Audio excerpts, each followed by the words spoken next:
Right, hi there everybody. So this is Paul Heselton, and here is an introduction to discourses, language discourses, which is another aspect of the English language A-level that we're teaching here at QE. Okay, so if first of all I talk you through where we are in terms of what we've done, like in the architecture of the course. We're obviously coming to the end of the first year, and we've done one heck of a lot of work. You look on that left-hand column and you'll see that in term one, we did an overview about the course. We examined the influence of context on language, and we ploughed valiantly through the 7 different language levels, like discourse, pragmatics, semantics, etc. And that took us to half term on term one. And then in November, as I remember it, you studied some short stories, and you wrote a short story and then accompanied it with a commentary. And that was your NEA, your first piece of coursework that you completed. And thereafter, we did a little bit more work on meanings and representations, getting you ready for paper 1, section A. We then moved into term 2, where we focused on language diversity. So this is about the relationship between language and different socio-linguistic variables like social class and age and gender. So that kept us happy through term 2. And then this term, 2 things are going on. In the first half of the term, we focused exclusively on another piece of original writing, an NEA. This time it was The Power of Persuasion. So you've been producing a persuasive article and accompany it with a commentary. And so here we are in the very last bit of this term, and for the last 4 weeks of the term, we're going to be focusing on something called language discourses. That's the one in red on the bottom. If you just take a quick glance at what we do next year, and remember here at QE, we come back fairly early. We come back 2.5 weeks earlier than the schools do.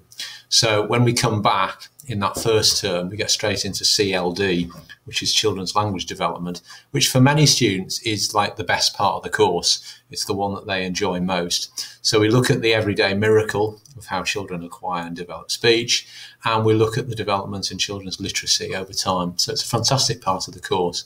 While that's happening, every Friday we do something called English Extra, where we basically revise all of the concepts and theories and stuff that we've been doing in the first year. So if you're worried about, I've forgotten all of the stuff that we did in the first year in term 1 and term 2, worry not, because those English Extras will help you kind of mop up that knowledge. When we get into November, then you get into your NEA, your other NEA, which is the language investigation. That's a brilliant part of the course. That's where basically you choose any area of language that really interests you, go out and grab a whole lot of data in that subject, come up with some kind of theory or question that you're going to put to that data, and then you write a 2,000-word language investigation. So a very, very popular part of the course. And then the other elements in next year, when we get into term 2, my personal favourite area of the course, language change, looking at how and why language changes over time, and it looks at English variation across the world as well, including global Englishes. As we're doing that, we're also again doing these English Extra classes where we are revising some of the concepts from the language diversity course. And in case you're worried about your original writing and you're thinking it's not quite up to scratch, it's at that point in term 2 of next year that we dust those down, get them out again, and then make a judgment about which one that we're going to submit. And then finally, term 3, it's going to be revising the whole lot. So there's a lot of really good stuff coming our way. If I just go into the next slide here, then this is how it looks in terms of the papers and the coursework. So your paper 1 is your meanings and representations analysis plus CLD. So that's 40% of the course. Your first NEA piece is the original writing. So you're going to submit either the narrative fiction, i.e. the short story, or your persuasive text plus a commentary, and that's 10% of the course. Your paper 2 is called Language Diversity and Change. And in section A, you've got a 45-minute question, an either or question, one about language diversity and one about language change. Obviously, we've covered the language diversity stuff, but we haven't covered the language change stuff. And the bit in pink here Language Discourses. So that's the subject of what we're doing over the next 4 weeks. So in total, the whole of that paper is 40% of the course. So it's a big wodge of the course. And then finally, on the bottom there, you've got your language investigation, which is 10% of the course. So there's lots of material still to do. So if we think about language discourses in paper 2, this is a section that is 1 hour and 45 minutes long. What you're going to get are 2 texts that are written for a non-specialist reader. And the subject of the text is something about language. So there are a couple of examples. You could get a Daily Telegraph article about the influence of American English on British usage. And that could be linked with a Daily Mail news article about Americanisms. Now, obviously, you won't know too much about that at this point because we haven't covered language change, but that's the kind of format of it. So 2 pieces of journalism written by journalists about some aspect of language. And the question that you're asked is, analyse how language is used in text A and text B to present views about whatever the subject is. So it's very similar to you writing your commentary, where you've got text A, your text B, your style model, and you were comparing those 2 things. Well, this is very similar in the exam. It's a comparison between the language use in these 2 texts and basically evaluating how effectively you think the cases are being put by these journalists. So that bit takes you about an hour. And then in the last 45 minutes of this 2.5 hour paper, you get to do this. So you write an opinion text about whatever the subject that you've been given on those 2 articles, and you assess the ideas and issues raised in text A and B, and you argue your own viewpoints. So it's a bit creative. Obviously, you have to write in a kind of creative journalistic style, i.e. not like an essay, but at the same time, you've really got to show your AO2 knowledge, i.e. you've got to show your understanding about the concepts and theories of language.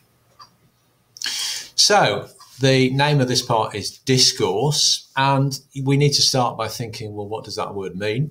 Discourse. Well, discourse is basically just about debates and discussions on language. And if we look at that definition that's there, a discourse can be defined as a way of thinking about or talking about or arguing about language and describing how we feel about something. So it's very similar to the idea of a semantic field. So, for example, let's say you're talking about sport or you're talking about politics. Quite often, people talking about those areas use a discourse of conflict, i.e. they draw upon a semantic field of conflict when they're talking about those areas. So they might use metaphors such as ambushed and attacked and fought. So those material verbs might be used to describe either actions on a sports pitch or, ironically, in Parliament. So that's your discourse of conflict. Now, in term 2, we mentioned about this guy here. This is Norman Fairclough, and he's quite an important character on this because he sets up this whole notion of critical discourse analysis, i.e. discourses are important because they can help us to frame the way that we think. So if we're thinking about politics, and the way that journalists frame the language in politics is usually about conflict, then obviously that's going to encourage us to think about the political sphere as one in which it's full of conflict and things get done by 2 binary opposite views kind of clashing against each other. So this is Norman Fairclough's idea on critical discourse analysis, and he argued that basically language, certainly in the public sphere, is inherently involved with power, struggles for power. And he argues that ideologies are closely linked to language because using language is it's the commonest form of social behaviour, and it's the form of social behaviour where we rely most upon so-called common sense assumptions. So critical discourse analysis from the linguist Norman Fairclough is quite important. Another important element in this is to do with the difference between prescriptive and descriptive attitudes. Now, let's just review what those terms mean. You've come across them before. So attitudes to usage, you can classify them on sort of binary opposite ends of a continuum as being prescriptive or descriptive. A prescriptivist basically dictates how people should speak and write, whereas a descriptivist avoids passing judgment and basically just provides explanation and analysis. So, for example, a prescriptivist, on seeing the spelling of the online game Fortnite, Fortnite, might say, well, that's wrong. It should be spelled Fortnight. It's irresponsible of companies to be spelling standard English words in a wrong way like that.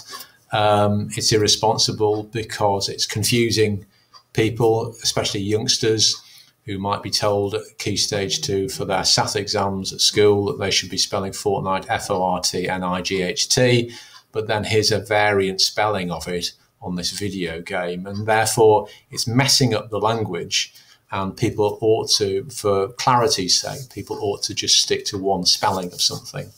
So that's your prescriptivist argument about one tiny element of language. A descriptivist might come along and say, well, isn't it interesting? You've got a standard English spelling of Fortnite, Fortnight, and a game has come along, a company has come along and produced this game, and they've put a variant spelling of this.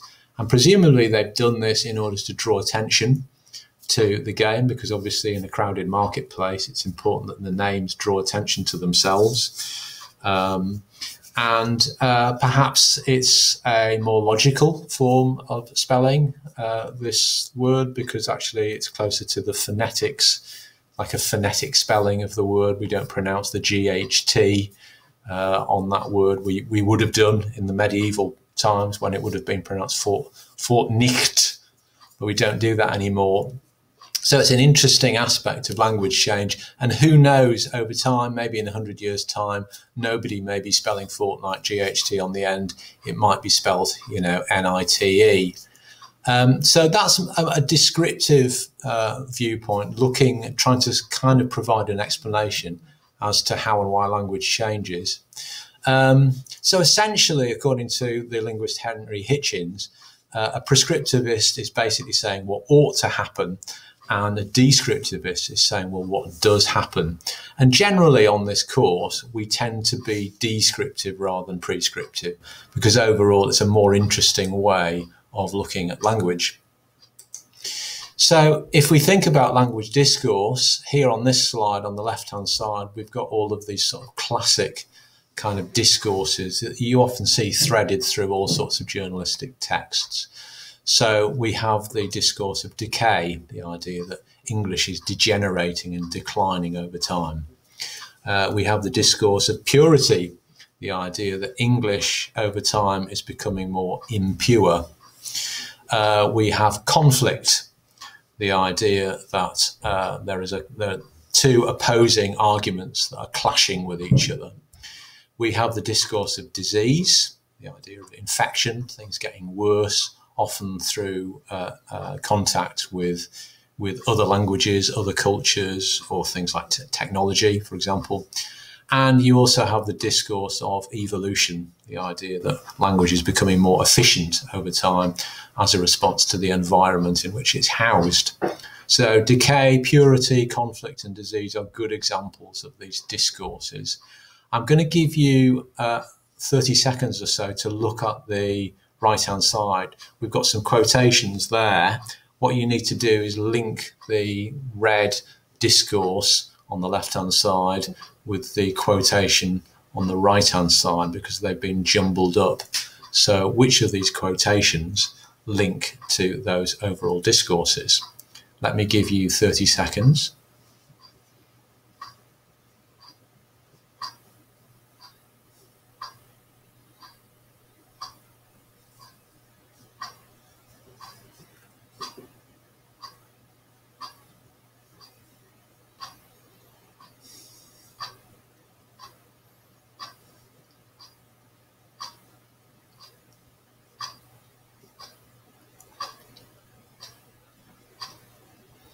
Okay, right.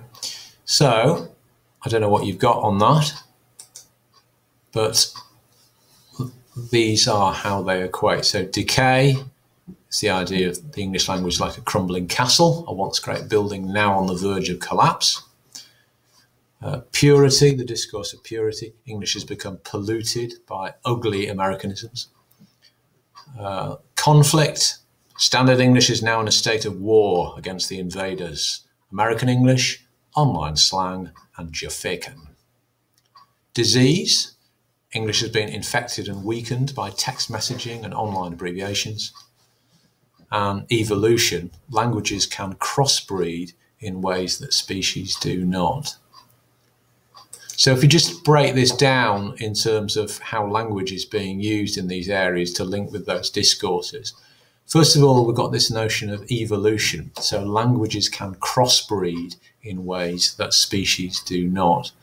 This statement really shows how language is a flexible thing, because we've got things like lexical borrowing, where English borrows words from other languages, like restaurant coming from French, and also the idea that of grammatical change, that as time goes on, the grammar of the language has changed. So, for example, we don't use some of the more intricate second-person pronouns like thee and thou and thy as we would have done 400 years ago.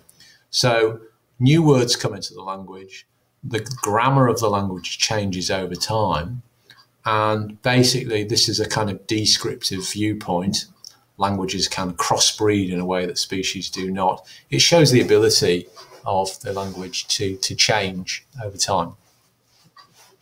So it's a kind of descriptive viewpoint. If we take the one to do with disease, English has been infected and weakened by text messaging and online abbreviations. So notice here that the passive voice is being used, and English is being presented as kind of the victim of a process. And obviously we've got some very strong material verbs here, infected and weakened. And these link to the linguist Jean Acheson's three metaphors that she draws upon. They're in the textbook, actually. He says, turning across to his textbook on page 218, 219, where the linguist Jean Acheson in 2013 used a set of metaphors to describe people's anxieties about language usage. So she calls one of them infectious disease, that's on page 219, and she calls the other two damp spoon syndrome and crumbling castle. So that's page 218 and 219 in the textbook. So here, this one, about English being infected and weakened by text messaging, that links to the idea of infectious disease. So this is the idea that technological developments are to blame. They are somehow responsible for the language somehow degenerating. So clearly that's a strongly prescriptive viewpoint. We then have decay. So the English language is like a crumbling castle, a once great building now on the verge of collapse. So the simile that's being used here, like a crumbling castle, is another one of Jean Acheson's analogies. This is on page 218 of the textbook. It's strongly prescriptive. This is this rather nostalgic notion that sometime in the past was the kind of golden age of language. Perhaps it was when Shakespeare was writing his plays, or Dickens was writing his great novels, or Jane Austen in the early 19th century was writing her comedy of manners. So the metaphor really suggests that the complete collapse of the language is imminent, because it's like a crumbling castle, or it's like Easby Abbey, it's going to fall down any minute. And so over time, the once great flourishing language has collapsed. We then move to purity. So English has become polluted by ugly Americanisms. So again, this is a prescriptive idea. It's the idea that in the past English was pure, and look at what those Americans have done to English. American English is aesthetically bad. for the language. So we notice the use of the subjective pre-modifying adjective ugly, describing Americanisms. And we notice also, again, that the passive voice is being used. So much like the second one, the disease one, the passive voice is used to portray language as a kind of victim of these outside corrosive influences. And then finally, we have, we have the conflict one. So Standard English is now in a state of war against the invaders, American English, online slang, and Jafaican. So this is a very kind of hyperbolic slogan that's being used. It is ironic that language, which is this tool for communication between people, is represented as this kind of weapon of conflict. And as usual, blame is attached to pretty predictable kind of targets, technology, new technology, and other cultures. Notice this term Jafaican, which is taken to mean MLE, Multicultural London English. Jafaican is this kind of non-linguistic and quite pejorative label that's applied, and it indicates that term indicates that somehow some people's language, young people's language, is kind of inauthentic, that it's false in some way. And notice the other grammatical aspect of this, which you'll see in quite a lot of these, is the use of the dogmatic copular verb. So that's when the verb to be is being used as a main verb. And what that does, it conveys a sense of certainty. We've got it here, Standard English is now. It's that word is, that's the copular verb. It gives you the sense that there's no argument about it. It's just a universal truth.